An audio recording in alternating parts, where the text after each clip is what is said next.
Part 10. We're hitting the double digits. All right, we are still at Fred's with our buddy, the ghost of Christmas present, who is taking no bullshit, it seems like. But they didn't devote the whole evening to music. After a while, they played at forfeits, for it is good to be children sometimes, and never better than at Christmas, when its mighty founder was a child himself. Stop! There was first a game of Blindman's Buff. Of course there was.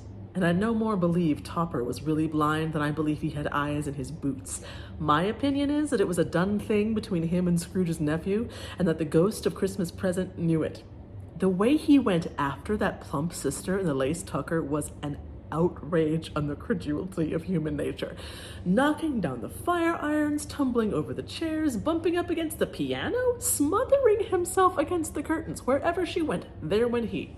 He always knew where the plump sister was. He couldn't catch anybody else. If you had fallen up against him, as some of them did, on purpose, he would have made a feint of endeavoring to seize you, which would have been an affront to your understanding, and would have instantly sidled off in the direction of the plump sister. She often cried out that it wasn't fair, and it really was not. But when, at last, he caught her, when, in spite of all her silken rustlings and her rapid flutterings past him, he got her into a corner whence there was no escape, then his conduct was the most execrable. For his pretending not to know her, his pretending that it was necessary to touch her headdress, and further to assure himself of her identity by pressing a certain ring upon her finger, and a certain chain about her neck, was vile, monstrous. No doubt she told him her opinion of it when, another blind man being in office, they were so very confidential together behind the curtains. Scrooge's niece was not one of the Blindman's Buff party, but was made comfortable with a large chair and a footstool in a snug corner where the ghost and Scrooge were close behind her. Oh, here's a picture of the Blindman's Buff. It's looking pretty, here.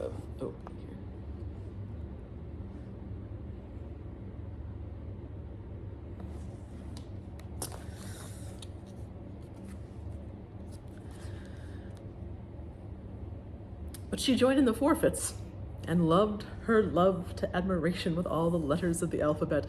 Likewise, at the game of how, when, and where, she was very great, and to the secret joy of Scrooge's nephew, beat her sisters hollow. Though they were sharp girls, too, as Topper could have told you. There might have been 20 people there, young and old, but they all played, and so did Scrooge, for wholly forgetting, in the interest he had in what was going on, that his voice made no sound in their ears. He sometimes came out with his guess quite loud, and very often guessed right, too. For the sharpest needle, best Whitechapel, warranted not to cut in the eye, was not sharper than Scrooge, blunt as he took it in his head to be. The ghost was greatly pleased to find him in this mood, and looked upon him with such favor that he begged like a boy to be allowed to stay until the guests departed, but this the spirit said could not be done. "Here's a new game," said Scrooge. "1 half-hour, spare it, only one."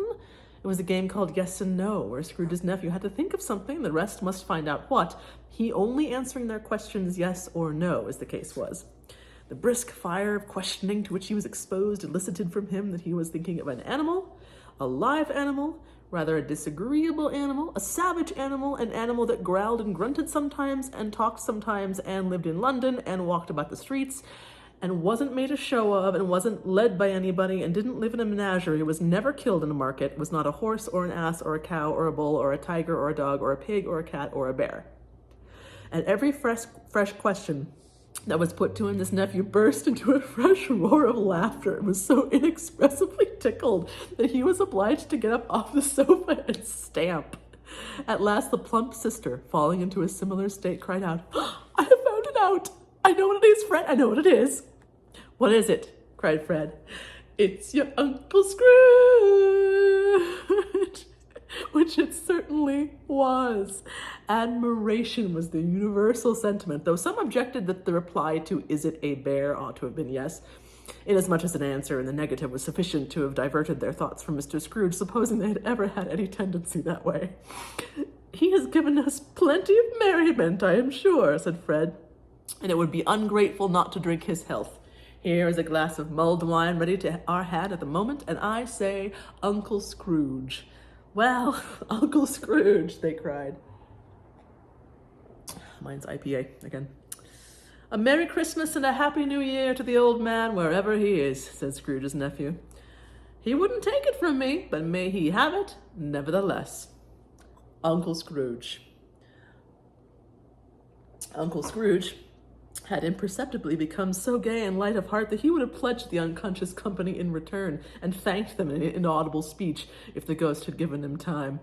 But the whole scene passed off in the breath of the last word spoken by his nephew, and he and the spirit were again upon their travels.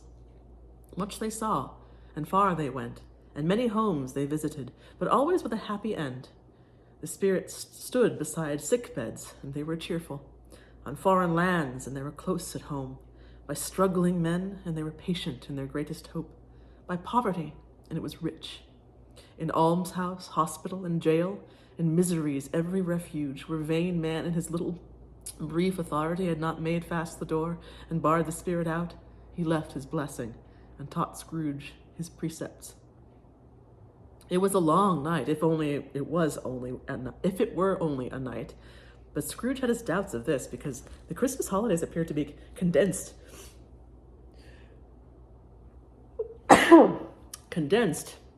into the space of time they passed together. It was strange, too, that while Scrooge remained unaltered in his outward form, the ghost grew older, clearly older. Scrooge had observed this change, but never spoke of it until they left a children's 12th night party, when, looking at the spirit as they stood together in an open place, he noticed that its hair was gray. "Are spirits' lives so short?" asked Scrooge. "My life upon this globe is very brief," replied the ghost. "It ends tonight." "Tonight?" cried Scrooge. "Tonight at midnight. Hark! The time is drawing near." The chimes were ringing the 11:15 at that moment. "Forgive me if I am not justified in what I ask," said Scrooge, looking intently at the spirit's robe, "but I see something strange and not belonging to yourself protruding from your skirts. Is it a foot or a claw?" "It might be a claw, for the flesh there is upon it," was the spirit's sorrowful reply. "Look here." From the foldings of its robe it brought 2 children, wretched, abject, frightful, hideous, miserable. They knelt down at its feet and clung upon the outside of its garment. "Oh, man, look here, look down here," exclaimed the ghost. They were a boy and girl. Yellow, meager, ragged, scowling, wolfish, but prostrate, too, in their humility. Where graceful youth should have filled their features out and touched them with its freshest tints, a stale and shriveled hand, like that of age, had pinched and twisted them and pulled them into shreds. Where angels might have sat enthroned, devils lurked and glared out menacing. No change, no degradation, no perversion of humanity in any grade through all the mysteries of wonderful creation has monsters half so horrible and dread. Scrooge started back, appalled. Having them shown to him in this way, he tried to say they were fine children, but the words choked themselves rather than be parties to a lie of such enormous magnitude. "Spirit, are they yours?" Scrooge could say no more. "They are man's," said the spirit, looking down upon them, "and they cling to me, appealing from their fathers. This boy is ignorance, this girl is want. Beware of them both, and all of their degree, but most of all beware this boy, for on his brow I see that written which is doom, unless the writing be erased. Deny it," cried the spirit, stretching out his hand toward the city. "Slander those who tell it ye. Admit it for your factious purposes, and make it worse, and bide the end." "Have they no refuge or resource?" cried Scrooge. "Are there no prisons?" said the spirit, turning on him for the last time with his own words. "Are there no workhouses?" The bell struck 12. Scrooge looked about him for the ghost and saw it not. As the last stroke ceased to vibrate, he remembered the prediction of old Jacob Marley, and, lifting up his eyes, beheld a solemn phantom, draped and hooded, coming like a mist along the ground towards him. The phantom slowly, gravely, silently approached. When it came near him, Scrooge bent down upon his knee, for in the very air through which the spirit moved, it seemed to scatter gloom and mystery. It was shrouded in a deep black garment which concealed its head, its face, its form, and left nothing of it visible, save one outstretched hand. But for this, it would have been difficult to detach its figure from the night and separate it from the darkness by which it was surrounded. Oh, this is a section called The Last of the Spirits. He felt that it was tall and stately when it came beside him, and that its mysterious presence filled him with a solemn dread. He knew no more, for the spirit neither spoke nor moved.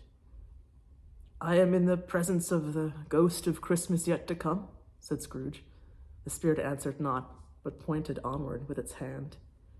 "You are about to show me the shadows of the things that have not happened, but will happen in the time before us," Scrooge pursued. "Is that so, spirit?" The upper portion of the garment was contracted for an instant in its folds, as if the spirit had inclined its head. That was the only answer he received. Although well used to ghostly company by this time, Scrooge feared the silent shape so much that his legs trembled beneath him, and he found he could hardly stand when he prepared to follow it. The spirit paused a moment as observing his condition and giving him time to recover. But Scrooge was all the worse for this. It thrilled him with a vague, uncertain horror to know that behind the dusky shroud there were ghostly eyes intently fixed upon him, while he, though he stretched his own to the utmost, could see nothing but a spectral hand and one great heap of black. "Ghost of the future," he exclaimed, "I fear you more than any spectre I've seen. But as I know your purpose is to do me good, and as I hope to live to be another man from what I was, I am prepared to bear your company and do it with a thankful heart. Will you not speak to me?" It gave him no reply. The hand was pointed straight before them. "Lead on," said Scrooge. "Lead on. The night is waning fast, and it is precious time to me, I know. Lead on, spirit." Ooh. See you tomorrow.